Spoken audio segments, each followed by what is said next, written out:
Ir šiandien mes iš tikrųjų kalbėsime nieko kito ir nekalbėsim. Kalbėsim apie maisto kultūrą. Ir iš tikrųjų man labai įdomu.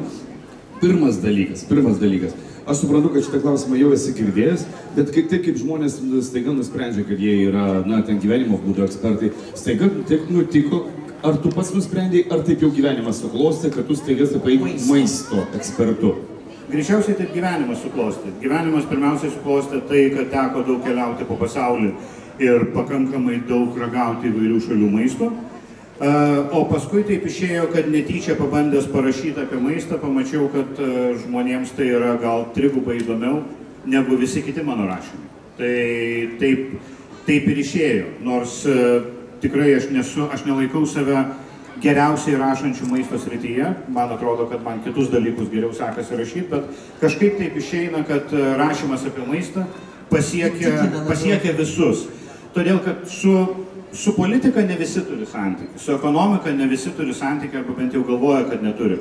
Bet valgo absoliučiai kiekvienas, kas yra gyvas. Nuo tos dienos, kai gimsta, iki tos dienos, kai jau atjungia tą palaikymo aparatą, visi valgo kiekvieną dieną kelis kartus ir todėl žmonės turi su tuo santykį ir todėl žmonėms labai įdomu. Bet aš pasakysiu taip, aš negaliu sakyti, kad aš labai daug skaičiau pačios straipsnį, bet tiek, kiek skaičiau, 1-2, man pasirodė, kad didžiąją dalimi pats noriu parašyti ne apie restoraną ir ne apie maistą, o padaryti tai šarmingų pokštų apie tai. Kiek tai yra balansas? Balansas vis tik tai įvertinti kokybę, o kiek tai yra padaryti nedidelį šou kulinarinę temą? Būtent toks tikslas ir yra. Kiekvienas straipsnis apie restoraną turi būti paskaitomas pats savaime. Man buvo labai įdomu ir malonu, kai žmonės, kurie patys nevaikšto į restoranus, tokios pagyvenusios moteris iš Jurbarko pasakė, kad mes kiekvieną savaitę skaitom jūsų restorano apžvalgas, mes pačios restorane buvusios paskutinį kartą prieš 20 metų gal, bet mums labai įdomu, smagu skaityti, ką kiti žmonės valgo ir ką apie tai galvoja. Tai yra tikriausiai, žinot, lygiai taip pat žmonės tikriausiai vaikšto į filmus ir žiūri filmus apie nusikaltėlius, nors patys niekada nesiruošia pažeisti įstatymo, apie mašinų gaudynės, kokios nors patys to niekada nedaro, arba apie žmonės, kurie keliauja į šiaurės ašigalį ar kažką panašaus. O kaip dabar vis tiek yra Andriaus Užkalnio rubrikų apie maistą, tokia netgi, sakykime, banga ir mada. Kaip pasikeitė požiūris į tave, kada įeini į restoraną? Ta pati norėjau paklausyti, tiesiog perskaitai man. Čia yra klausimas, kurį man uždavinėjo galbūt gyvenime kokius 5000 kartų. Visi iš tikrųjų įsivaizduoja, kad restorane visiems iš rankų iškrenta lėkštės ir tada ten išbėga šefas, puola ant kelių, pučiuoja rankas ir prašo tik tai blogai neparašyk. Nieko panašaus iš tikrųjų nėra. Visi žmonės dirba savo darbą ir lygiai taip pat, kai, aš nežinau, į ritualinių paslaugų biurą atveža kokį nors, sakykime, labai jau tokį garbų arba garsų klientą, tai balzamuotojas nepuola sakyti, šitą tai jau gražiai labai padarysiu, taip kad visi... O gal yra šito, žinok, yra? Nežinau, man dar neteko, bet... Ne, iš tikrųjų, tai, man atrodo, žmonės yra pakankamai profesionalūs ir restoranai yra verslas, kaip kiekvienas verslas. Ir visi tiesiog daro savo darbą. Vienintelis dalykas, vienintelė privilegija, kurią kartais gaunu, tai yra, kad prie mano stalo neatsiunčia pačios žiopliausios padavėjos, kuri šiandien pirmą dieną dirba. Dažniausiai ateina arba padavėjų viršininkė, arba kokia nors pamainos šeimininkė, pamainos viršininkė. Tai ir viskas. Patiekalus gaunu tokius pačius kaip visi, nors visiems atrodo, kad man ten daugiau grietinės dar vieną šaukštą įdeda arba dar ką nors. Bet šiaip tai to nėra, aš turiu nuliūdinti, nors visiems labai norėtųsi pamatyti kaip kažką tai panašaus iš animacinio filmo Troškinys arba dar iš kitur, kad restorane visi nekvėpuodami laukia ir tada su žmonėmis pradeda darytis keisti dalykai, bet patikėkit, to nėra. O sakykit, kai jūs įeinate į restoraną, nuo ko viskas, jūsų vertinimas, nuo ko prasideda? Viskas yra baisiai paprasta. Vertinimo tuo metu nėra. Aš ateinu, kaip ir visi žmonės, gaunu valgiaraštį, kaip ir visi žmonės aš pasirenku, ką valgysiu, kaip ir visi žmonės pavalgau ir susimoku, tik vienintelis skirtumas, kad valgydamas ir dar fotografuoju. Andriau, aš turiu nuojautą, bet čia yra mano nuojautas. Ar nėra taip, kad į restoraną tu ateini truputėlį netgi ne tiek, kad valgyti ir mėgautis, bet šiek tiek ieškoti nuotykio, vat kažkokios tos pramogos, vat to kabliuko, kuris paskui straipsnį ir užkabintų. Dėl ko atsirado, man atrodo, tie Karjevos kebabai, tai pigiausia valgykla Kaune, nes iš tikrųjų vaikščiotum į tam tikro lygio restoranus, visiems suprastų, yra užkalnis, žinai, aukščiausios klasės restoranas. O jūs renkatės pramogas. Taip, iš tikrųjų, tai galima pavadinti pramogą, žiūriu į tą dalyką kitaip. Kiekvienas restoranas turi būti man toks, kad būtų apie ką rašyti. Ir iš tikrųjų apie didesnę pusę restoranų nėra ką rašyti, ne todėl, kad jie blogi, todėl, kad ten nėra nieko įdomaus. Galima sakyti, ir sveko nėra, nes iš tikrųjų, kai žmonės rašo savo interneto tinklapiuose arba Facebook'uose apie savo restoraną, tiesiog gardus maistas, jaukia aplinka ir malonus aptarnavimas. Man iš karto yra toks ženklas, kad tikriausiai tenai nereikia eiti, nes aš neturėsiu ką papasakoti. Iš tikrųjų, pasakoti geriausia arba apie labai gerus, arba apie kažkokius tai, galbūt išskirtinius, nepasakyčiau savo blogumu. Įdomus yra tie restoranai, kurie yra visiškai iškritę iš konteksto, kurie atrodo sustoja prieš 20 metų, kur atrodo laikas yra konservuotas. Žmonėms tai yra įdomu. Hamburgeris pirmiausiai yra greitas maistas. Greitas ne tik pagaminti, bet ir suvalgyti, patiekti. Tai yra, kadangi mėsainiai arba hamburgeriai yra kaina dabar daug kur prilygsta normaliam pagrindiniam patiekalui, bet jisai yra suvartojamas ko ne dvigubai greičiau. Ir tas restoranas, kuris, sakykime, anksčiau buvo įpratęs per vakarą turėti vadinamus 2 pasodinimus, tai yra kiek prie vieno staliuko tą vakarą ateina žmonių. Tai su hamburgeriais jisai gali padaryti 3-4, kartais ir 5 žmogus. Prie hamburgerio tiek nesėdi, jisai tiek laiko neleidžia, jisai ateina, suvalgo, sumoka savo pinigus ir jau jo vietą yra pasiruošęs kitas. Tai yra labai aiškiai ekonominė priežastis. O sakykite, dabar labai paprastas klausimas. O jūs turite savo patiekalą, kurio neatsisakytumėte? Ne, nežinau, manęs to dažnai klausinėja, ką aš valgau, man tikrai patinka labai daug kas, man nepatinka troškinti kopūstai. Ir labai nemėgstu. Kodėl? Nežinau, aš negaliu paaiškinti, kodėl kitiem nepatinka ten hamburgeriai arba picos. Man labai nepatinka troškinti kopūstai. Man atrodo, kad dėl hamburgerio ir labai nemėgstu balandėlių. Ta prasme, tai šitas dalykas visada visi išverčia akis ir sako, kaip tu gali nemėgti balandėlių, koks tu lietuvis ir apskritai kaip ta žemė nešio ir kokia motina tave pagimdė, kad tu nemėgsti balandėlių. Bet iš tikrųjų ne, aš jų nemėgstu ir nors aš juos galiu suvalgyti, man nieko neatsitinka, bet tai nėra patiekalas, kurio aš ieškau. Į virtuvę užsukat? Tai taip, kaip kitaip iš šaldytuvo alaus pasiimsiu. Supratau. Vienintelis dalykas. Ne, iš tikrųjų, maisto kultūra, užkalnis restorane ir užkalnis namuose, virtuvėje.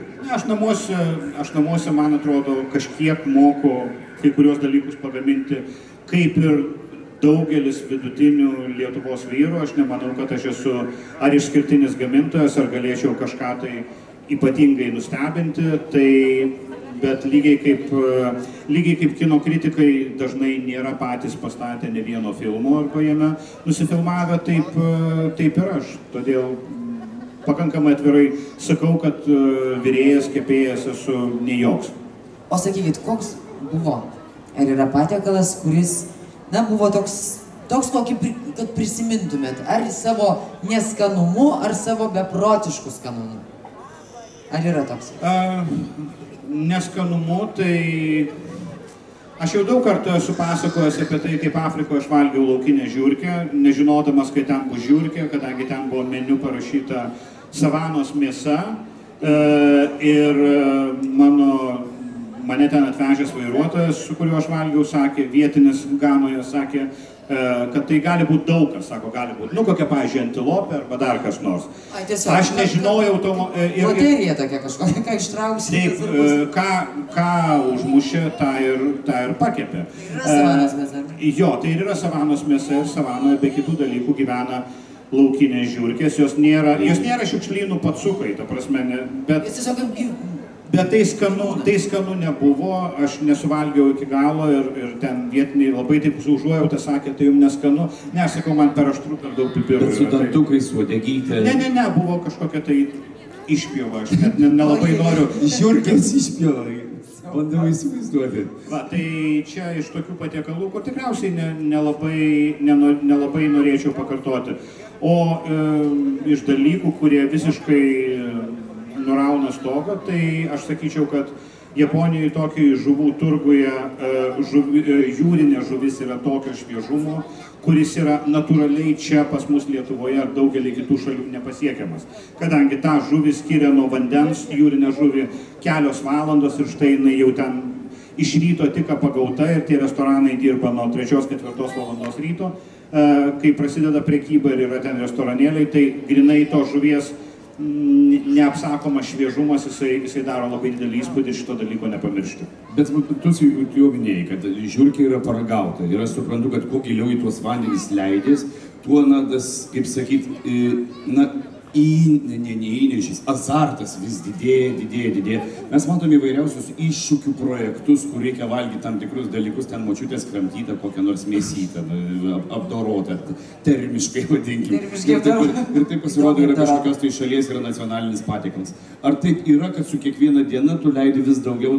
Nes yra tam tikrų dalykų, kur aš nedrįščiau. Nežinau, šiandien savo negaliu pasakyti. Ne, šitie sportai manęs ypatingai netraukia, jūsų minimą dalyką, kai ten tos močiutės kramto kažkokius tai kukurūzus vietinius ar dar kitus dalykus, jos sukramto ir spjaudo į kažkokį tai ten bliūdą, kuriame paskui fermentuojasi ir išeina šiek tiek alkoholinis delikatesnis gėrimas. Aš turiu pasakyti, kad man Kenijoje siūlė tą dalyką, bet aš atsisakiau, aš šiandien gal kolos, ta prasme. Ir tikrai nemanau, aš nepasakyčiau, kad azartas man kiltų tiek, kad aš norėčiau tenai. Lygiai kaip ir kiti dalykai, sakykime, kaip Tailande arba Japonijos pietuose valgomos ryjamos gyvos krevetės, kurios jaučiasi kaip stempliai spurda. Čia tikriausiai yra potyris ne kiekvienam.